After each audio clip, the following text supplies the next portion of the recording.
how can emerging technologies meaningfully restore planetary balance? What needs to be done with the technology is to ensure that it responds to the urgencies that we have identified. How can we use them as tools? How can we look at developing technologies so that they help us interact with our planet in a way that can maintain its health, but also lead us back toward a path toward planetary health?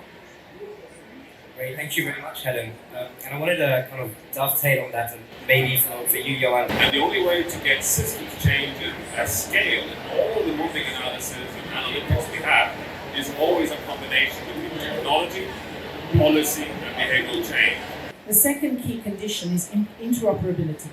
We need solutions to be at least 80% capable of servicing needs across the whole board.